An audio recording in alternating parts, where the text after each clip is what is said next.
J'ai passé des nuits entières à coudre ces guirlandes de papier crépon rose et bleu, imaginant le visage radieux de ma sœur Élise quand elle découvrirait la surprise.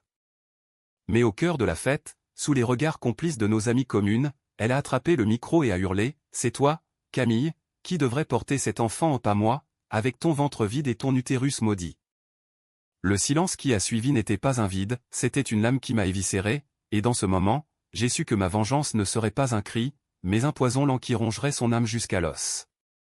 Paris, cet été-là, étouffait sous une canicule inhabituelle, comme si la ville elle-même conspirait à faire suer les secrets enfouis.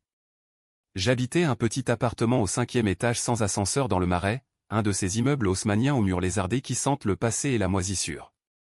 Élise, ma sœur aînée de 3 ans, vivait à 2 pas, dans un duplex rutilant du 7e arrondissement, avec son mari Alexandre, un banquier aux costumes impeccables et au sourire calculé.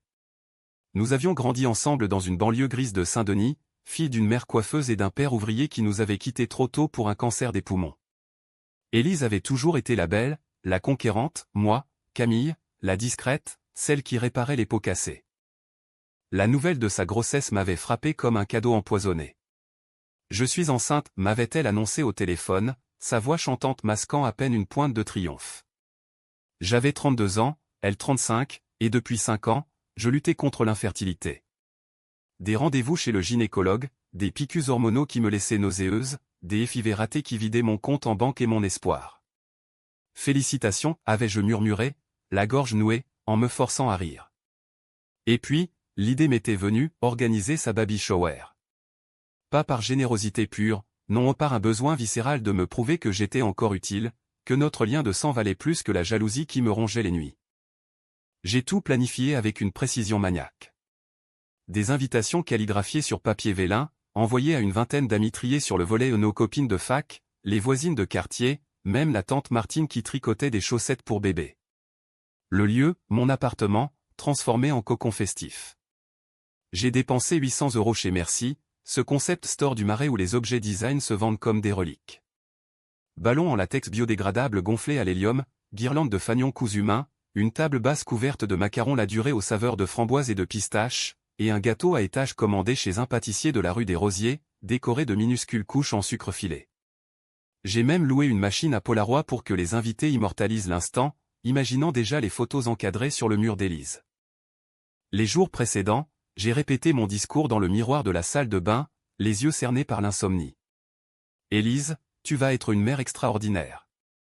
Ce bébé est le fruit de ton amour, et je suis si fier de toi. » Les mots sonnaient faux, mais je les ai avalés comme un calmant. Alexandre m'avait appelé une fois, distant, « C'est gentil, Camille, mais Élise est stressée par la grossesse. Ne fais pas trop d'efforts. » J'avais ri jaune, raccroché, et commandé une bouteille supplémentaire de champagne Veuve Clicquot. Le jour J, le 15 juillet, la chaleur était accablante. J'avais ouvert les fenêtres en grand, laissant l'air tiède du jardin public voisin s'infiltrer, chargé d'odeurs de chèvrefeuille et de bitume fondu. Les invités arrivaient par grappes, Sophie, l'éditrice aux cheveux roux flamboyants, avec un panier de linge en coton bio, Laura, la graphiste freelance, portant un mobile en forme d'étoile cousue à la main. Élise fut la dernière, escortée par Alexandre qui la déposa comme un colis précieux avant de filer à son bureau. Elle portait une robe fluide en lin blanc qui moulait à peine son ventre naissant, ses cheveux blonds cascadant en boucles parfaites. « Camille. C'est magnifique », s'exclama-t-elle en m'embrassant, son parfum de jasmin m'étouffant presque. La fête battait son plein vers 16 heures. Les rires fusaient, mêlés au pop des bouchons de champagne. J'avais préparé un jeu idiot, deviner le contenu des sacs poubelles remplis d'articles de puériculture aux couches, biberons, body minuscules. Élise trônait sur le canapé, rayonnante, une main sur son ventre. C'est alors que j'ai sorti le micro à un petit accessoire Bluetooth relié à une enceinte Bose, pour animer les jeux. « Élise, avant d'ouvrir les cadeaux, j'aimerais dire quelques mots », ai-je commencé, la voix tremblante d'émotion contenue. Les regards se sont tournés vers moi, bienveillants. J'ai pris une gorgée de Perrier, ajusté le micro près de mes lèvres. « Ma sœur chérie, quand nous étions petites, tu étais déjà celle qui illuminait tout. Aujourd'hui, avec ce petit être qui grandit en toi, tu vas illuminer le monde entier. Je t'aime, et je suis. » Les mots se sont coincés. Élise s'est levée d'un bond, arrachant presque le micro de ma main. « Attends, Camille. Laisse-moi parler, pour une fois. Sa voix était douce, trop douce, comme le miel avant qu'il ne colle et ne suffoque. Les invités ont applaudi, pensant à une improvisation touchante. Puis elle a lâché, vous savez, mes chers amis, Camille a toujours voulu un enfant plus que tout. Elle a tout essayé les médecins, les pilules, les prières même, je crois. Un rire nerveux a parcouru l'assemblée. J'ai senti mon estomac se nouer. Mais rien. Son corps refuse. Et aujourd'hui, en organisant cette fête, elle se torture, non. C'est pathétique, non. Regardez-la, avec ses ballons et ses gâteaux, comme si ça pouvait combler son vide. Le silence. Puis, c'est toi qui devrais être enceinte, pas moi avec ton utérus stérile, ton ventre qui ne portera jamais rien d'autre que de la jalousie. La pièce a basculé. Sophie a laissé tomber son verre, le cristal se brisant en éclats sur le parquet. Laura a porté une main à sa bouche. Élise riait, un rire hystérique, les yeux brillants de larmes de joie. De pitié? Alexandre n'était pas là pour la tempérer, et moi, je restais figé, le micro encore chaud dans ma paume moite. Les mots de ma sœur n'étaient pas une blague, ils étaient une dissection publique, un scalpel planté dans ma chair la plus intime. J'ai murmuré un merci pour cette belle fête d'une voix étranglée, et les invités ont commencé à s'éclipser, maladroites, emportant leurs cadeaux à moitié ouverts. Élise est restée, bien sûr, s'affalant sur le canapé avec un soupir théâtral. Oh, Camille, ne fais pas cette tête. C'était pour rire, pour détendre l'atmosphère. Tu es trop sensible. Sensible. Le mot m'a giflé plus fort que ses paroles. J'ai ramassé les éclats de verre en silence, sentant le sang couler d'une coupure au doigt, mais refusant de pleurer. Pas devant elle. Pas encore. Cette nuit-là, seul dans mon appartement qui puait le champagne éventé et les regrets, j'ai ouvert une bouteille de vin rouge ou un Côte du Rhône corsé que j'avais gardé pour une occasion joyeuse. Le liquide brûlait ma gorge, mais pas autant que la rage qui montait. Élise avait toujours été comme ça, la favorite, celle qui prenait sans rendre. Enfance volée, elle piquait mes jouets, mes notes scolaires, mes amis. Adulte, elle avait volé Alexandre ou du moins, avait flirté avec lui lors d'un dîner de famille, me laissant l'illusion que je l'avais emprunté après. Non, Alexandre était à moi en premier, un amour de jeunesse qu'elle avait sabordé par jalousie, avant de le récupérer 5 ans plus tard, enceinte de surcroît. Je me suis levé, titubante, et j'ai ouvert mon ordinateur. Une recherche Google, vengeance psychologique contre une sœur toxique. Les résultats défilaient, articles sur la manipulation, des forums Reddit remplis de confessions anonymes. Fais-lui douter de tout, conseillait un post. Plante des graines de paranoïa. J'ai fermé l'onglet, le cœur battant. Était-ce ça, la limite? Non. La limite, c'était ce qu'elle m'avait infligé. Et pour la première fois, j'ai souri dans le noir. Ma vengeance ne serait pas physique ou pas de gifle ou de cri. Ce serait un labyrinthe mental, un poison qui s'infiltrerait dans ses rêves, la faisant questionner sa grossesse, son mariage, sa propre humanité. Paris serait mon terrain de jeu, et Élise, ma marionnette. Les jours suivants ont été un brouillard. J'ai annulé les rendez-vous au travail. J'étais assistante éditoriale chez une petite maison d'édition spécialisée en romans feel-good, ironie du sort prétextant une grippe. En réalité, je dormais à peine, hanté par des flashbacks de la fête, son sourire carnassier, les murmures des invités. Sophie m'avait envoyé un texto, « Je suis désolé, Camille. » Élise a dépassé les bornes. Mais aucune n'avait levé la voix pour moi sur le moment. Traîtresse, toutes. Élise, elle, avait posté des stories Instagram de la baby shower éditées, bien sûr, pour effacer l'incident. La plus belle fête est vert. Merci ma cis adorée 2 cœurs avec des émojis de cœur et de bébé. J'ai liké le post, les doigts tremblants. Le jeu avait commencé. Le lendemain de la fête, j'ai reçu un appel d'Alexandre. Sa voix était tendue, comme toujours quand il devait jouer les médiateurs. Camille, Élise est effondrée. Elle dit que tu l'as mal comprise, que c'était une blague d'ivresse prénatale. Peux-tu passer ce soir? Pour apaiser les choses. Effondrée. Le mot m'a fait ricaner dans le vide de mon salon. J'ai accepté, bien sûr. Refuser aurait été suspect. J'ai enfilé une robe noire simple pas trop joyeuse, pas trop sombre et je suis parti pour leur duplex, le métro 6e berçant dans un ronron hypnotique sous les tunnels éclairés de néons blafards. Leur appartement était un sanctuaire de luxe minimaliste, sol en chêne blanchi, meubles design de chez Roche-Beaubois, et une vue sur la Seine qui scintillait au crépuscule. Élise m'a accueilli avec un câlin mouillé de larmes, son ventre pressé contre moi comme une accusation. Pardonne-moi, Camille. Les hormones, tu sais? J'ai été horrible. Horrible. Un euphémisme. Nous nous sommes assises sur leur canapé en cuir italien, Alexandre servant du thé vert bio pour le bébé, précisa-t-il. La conversation a dérivé sur des banalités, la future chambre du nourrisson, les cours de yoga prénatal qu'Élise suivait dans un studio du Palais Royal. Je hochais la tête, souriant, mais intérieurement, je cartographiais leurs faiblesses. Alexandre avait toujours été mon point faible grand, brun, avec ses yeux verts qui me rappelaient nos promenades nocturnes le long du canal Saint-Martin, avant qu'Élise ne s'immisce. Elle l'avait dragué ouvertement lors d'un Noël familial, riant à ses blagues, effleurant son bras. J'avais cédé, blessé, et il s'était marié un an plus tard. Mais des rumeurs persistaient, Alexandre avait des maîtresses, des collègues de bureau aux courbes généreuses. Élise le savait, mais préférait ignorer, se drapant dans le rôle de la femme parfaite. « Tu vas bien, toi » demanda-t-elle soudain, ses yeux bleus sondant les miens. « Avec. Tout ça. Tout ça. Mon infertilité, mon célibat assumé depuis 2 ans. » J'ai forcé un rire. « Oh, tu sais, je m'occupe. Le travail, les livres. » Mensonge. Mon dernier rendez-vous amoureux datait de 6 mois, un dîner raté avec un prof de philo qui avait fui devant mes silences trop lourds. Mais je voyais clair maintenant, Élise n'était pas jalouse de ma liberté, elle enviait ma solitude parce qu'elle masquait la sienne. Derrière son ventre rond, il y avait la peur viscérale de ne pas être aimé pour soi, seulement pour ce qu'on porte. La soirée s'est terminée par un câlin forcé, et en rentrant, j'ai noté dans un carnet noir acheté impulsivement chez W.H. Smith les premières étapes de mon plan. Étape 1, infiltrer. Je devais redevenir la sœur indispensable, celle qui apaise les doutes. J'ai commencé par des textos quotidiens, « Comment va le petit ? Besoin de course. » Elle mordait à l'hameçon, répondant avec des selfies de son ventre, des plaintes sur les nausées. Bientôt, je me suis invité à ses échographies, prétextant un soutien moral. La première, au mois 4e, à l'hôpital Cochin. La salle d'attente puait l'antiseptique et l'anxiété, Élise serrait ma main, pâle sous son maquillage impeccable. L'image sur l'écran, un fœtus minuscule, cœur battant comme un tambour tribal.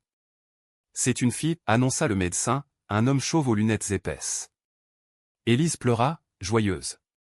Moi, je fixais l'écran, un vide abyssal en moi. Parfaite, murmurai-je, mais dans ma tête, une voix chuchotait, et si ce n'était pas ? La graine était plantée. De retour chez elle, je lui ai offert un livre, le guide de la grossesse sereine, annoté de mes propres notes, des passages soulignés sur les risques de fausses couches tardives, des stats sur les anomalies génétiques. Juste pour info, ai-je dit innocemment. Elle a froncé les sourcils, mais l'a rangé sur sa table de chevet. Les semaines suivantes, j'ai intensifié. J'ai rejoint un groupe Facebook de futures mamans parisiennes, sous un faux nom, Claire Maman 2025. Là, je postais des histoires anonymes, « Avez-vous déjà eu des doutes sur votre bébé ?» J'ai fait 3 échos, et à chaque fois, peur qu'il y ait quelque chose de caché. Les réponses affluaient, terrifiantes, des mères racontant des diagnostics tardifs, des avortements forcés. Je copiais les plus glaçantes, les envoyant à Élise sous forme d'articles partagés par une amie. « Lis ça, c'est flippant mais utile », textais-je. Elle répondait, « Merci, mais arrête, tu me stresses. » Mais le stress était mon allié. Je voyais les fissures, ces nuits blanches, ces appels paniqués à Alexandre au milieu de la nuit. Lui, débordé par son boulot chez BNP Paribas, rentrait tard, sentant le parfum d'une autre. Je l'ai su par un hasard, en fouillant son téléphone lors d'un dîner où elle me l'avait laissé sur la table pour aller aux toilettes. Message codé, RDV jeudi, Hôtel de la Paix. Mon cœur s'est serré, non de jalousie, mais d'opportunité. Étape 2, diviser. J'ai commencé à semer le doute sur Alexandre. Subtilement. Lors d'un brunch au café de Flore, place Saint-Germain-des-Prés, avec croissant tiède et café au lait mousseux, j'ai lâché, il travaille dur, hein. Mais les banquiers. Tant de tentations. Élise a ri, nerveuse. Qu'est-ce que tu insinues ? Rien, bien sûr. Juste une phrase en l'air. Mais le soir, elle m'a appelé, Camille, tu as vu Alexandre avec qui ces temps-ci? J'ai feint l'ignorance, moi? Non, pourquoi? Et hop, un texto anonyme de mon burner phone, ton mari baise avec sa secrétaire. Demande-lui pour l'hôtel rue de Rivoli. La paranoïa s'installait. Élise annula un week-end à Deauville, prétextant une fatigue. En réalité, elle fouillait les poches d'Alexandre. Lui, sentant la tempête, devint distant, passant plus de temps au bureau. Je les observais de loin, comme un marionnettiste invisible. Mon propre vide, lui, se comblait d'une adrénaline noire. Les nuits, je marchais le long de la Seine, les lumières des ponts dansant sur l'eau noire, imaginant Élise se tordant dans son lit, une main sur le ventre, l'autre serrant son téléphone pour un énième appel au médecin. Un soir de pluie torrentielle, elle débarqua chez moi sans prévenir, trempée, les yeux rougis. Camille, j'ai peur. L'écho d'hier. Le docteur a dit que le placenta est bas. Et si? Sa voix se brisa. Je l'ai serrée dans mes bras, murmurant des tout ira bien hypocrite, tout en caressant son dos. À cet instant, je l'ai haï plus que jamais non pour la grossesse qu'elle portait, mais pour la confiance qu'elle me donnait encore, comme si j'étais son bouclier. Reste, ai-je dit. Et cette nuit-là, allongé à ses côtés sur mon lit étroit, écoutant sa respiration saccadée, j'ai su que le poison agissait. Mais ce n'était que le début. La vraie vengeance viendrait quand elle douterait d'elle-même, de son droit à ce bonheur volé. L'automne s'installait sur Paris comme un manteau gris, les feuilles des platanes du boulevard Saint-Germain jaunissant et craquant sous les pas pressés des passants. Élise entrait dans son 6e mois, son ventre désormais une protubérance évidente sous ses pulls en cachemire. Moi, je m'étais métamorphosé en ombre bienveillante, la sœur parfaite, celle qui apporte des soupes maison au pot-au-feu mijoté avec des os de bœuf du marché d'Aligre et qui écoute sans juger. Mais sous cette façade, mon carnet noir s'épaississait de notes codées, dates d'échographie, nom de collègue d'Alexandre, extrait de forum sur les troubles psychologiques prénataux. L'étape 3, amplifier les ombres. J'ai commencé par des rêves. Pas les miens, les siens. Lors d'une soirée pyjama improvisée pour te changer les idées, avais-je suggéré, je lui ai servi un thé à la camomille saupoudré d'une pincée de valériane, acheté en herboristerie rue des Martyrs. Inoffensif, mais assez pour troubler le sommeil. Allongé dans le noir, j'ai murmuré des histoires, tu sais, j'ai lu un article sur des femmes qui rêvent que leur bébé n'est pas le leur. Comme si c'était un imposteur. Elle a ri faiblement, arrête, tu me fais flipper. Mais le lendemain, texto, j'ai fait un cauchemar horrible. Le bébé. Il n'avait pas de visage. Parfait. Les rêves devinrent récurrents. Elle me confiait tout, il hurle sans bouche, Camille. Qu'est-ce que ça veut dire? Je jouais la psy de comptoir, peut-être le stress. Ou un signe que tu doutes de quelque chose. Douter. Le mot était une clé. Bientôt, les doutes s'étendirent à Alexandre. J'avais intercepté un email via un malware basique installé sur son ordinateur lors d'une visite technique feinte confirmant l'adultère, rendez-vous avec une certaine Margot, 28 ans, stagiaire ambitieuse. Au lieu de le balancer directement, j'ai glissé des indices, une facture d'hôtel froissée dans la poche de son manteau, laissée par accident chez moi après un dîner. Élise explosa un soir, lors d'un repas chez l'ami Louis, ce bistrot cossu du Marais où les steaks frites coûtent un rein. Dis-moi la vérité, Alexandre. Qui est cette Margot, hurla-t-elle, son verre de sang Pellegrino se renversant sur la nappe à carreaux. Les autres dîneurs des couples bourgeois, des touristes égarés aux setures, captivés. Alexandre blêmit, balbutia, c'est rien, une collègue. Mais le mal était fait. Ils se disputèrent toute la nuit, je le sus parce qu'Élise m'appela à 2 heures du matin, en larmes, il me trompe, Camille. Et si c'était depuis le début? Si ce bébé est juste. Un pansement? Pansement. L'idée germa en moi comme une fleur vénéneuse. Je l'ai nourrie. Lors de nos promenades quotidiennes maintenant un rituel, le long des quais de la rive gauche, avec les mouettes criant au-dessus de l'eau trouble, je lâchais des pépites, les hommes comme lui. Ils cherchent l'excitation ailleurs.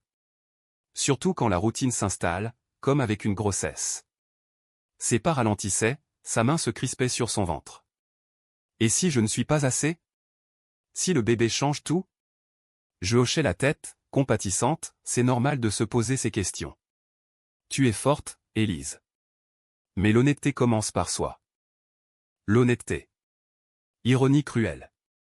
La mienne était un mensonge architecturé. J'avais contacté un privé, un ex-flic reconverti, rencontré via un forum discret sur Le Bon Coin pour suivre Alexandre. Photo floue, lui et Margot dans un café de la place Vendôme, riant, main dans la main.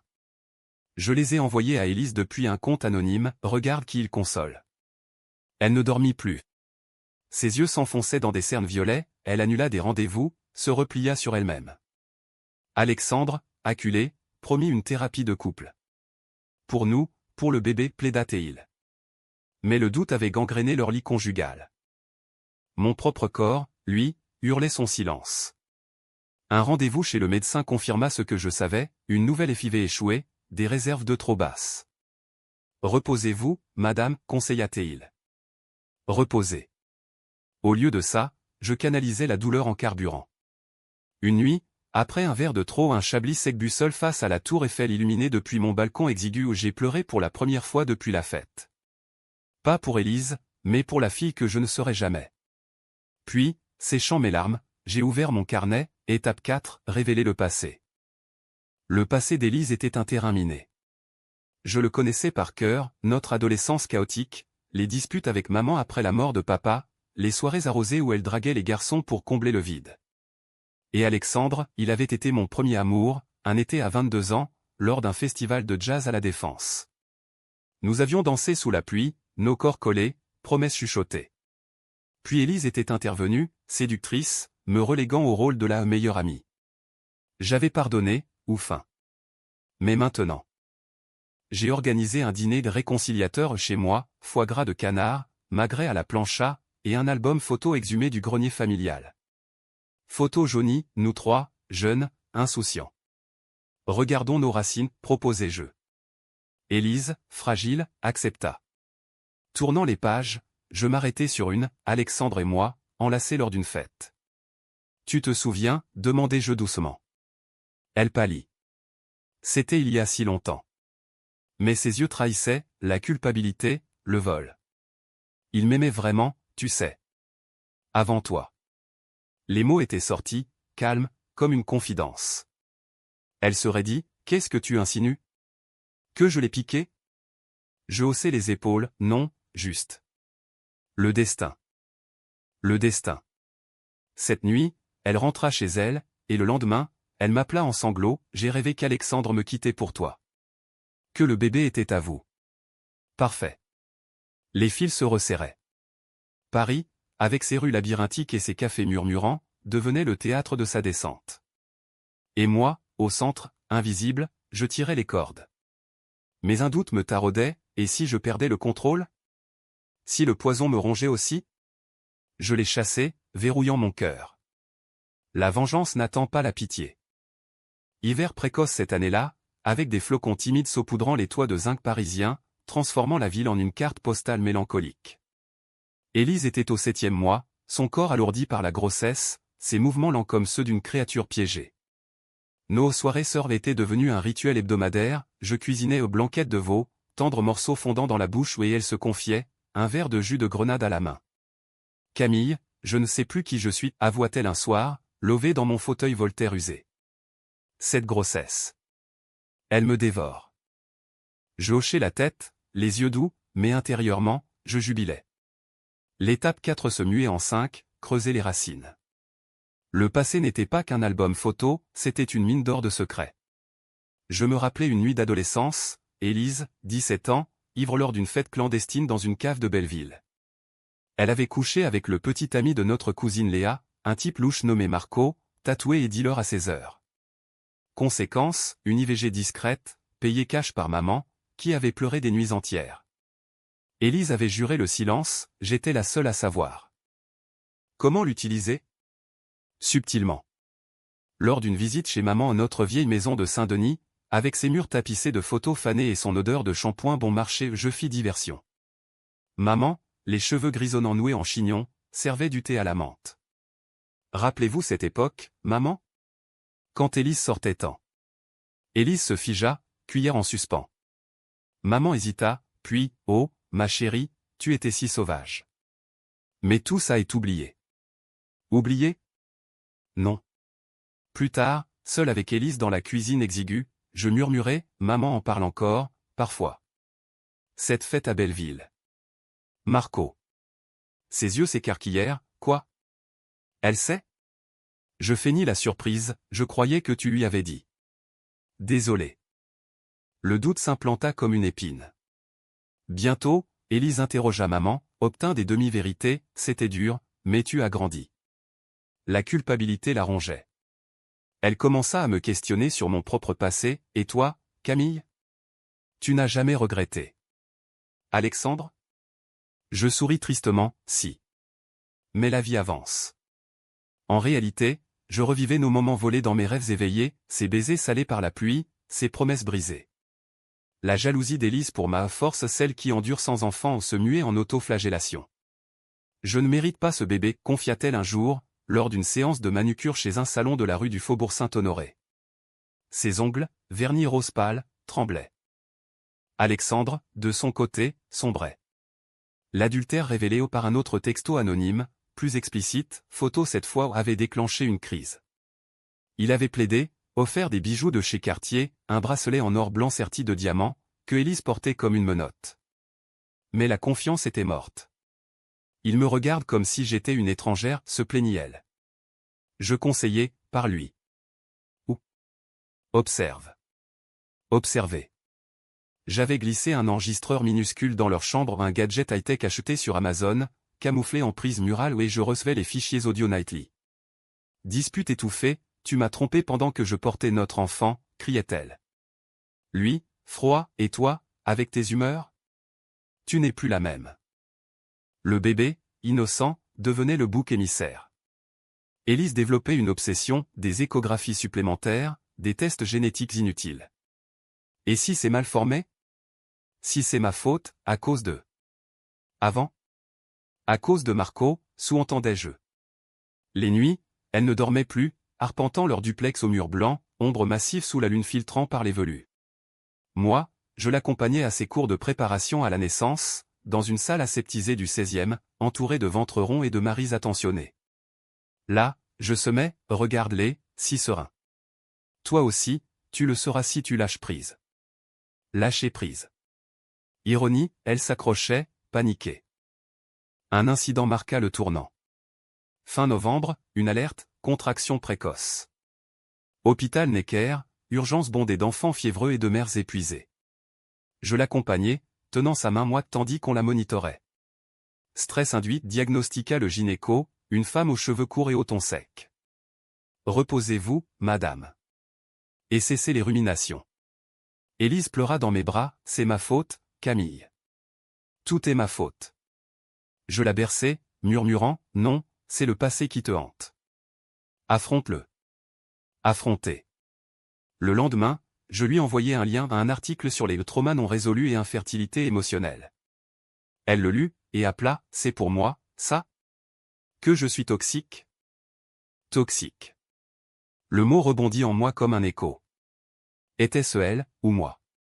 Mes nuits se peuplaient de cauchemars, Élise perdant le bébé, me maudissant, ou pire, moi, enceinte miraculeusement, mais haïe par elle. Je chassais les visions avec du whisky pur malt, bu à même la bouteille sur mon rebord de fenêtre, observant les lumières de la Bastille clignoter comme des yeux accusateurs. Mais la machine était lancée. Étape 6, le miroir. Il était en qu'elle se voit telle qu'elle était, voleuse, destructrice. Pour Noël, je lui offris un cadeau piégé, un journal intime vierge, relié cuir, avec une note, écrite et peur. Libère-toi. Elle commença, page noircie de confession, regret sur Alexandre, terreur pour le bébé, haine pour son propre corps. Un soir, elle me le montra, vulnérable, lis, Camille. Aide-moi. Je lus, feignant l'empathie, mais copiant mentalement, je ne vaux rien sans ce ventre. J'ai volé la vie de ma sœur. Volé. Le mot était là, nu.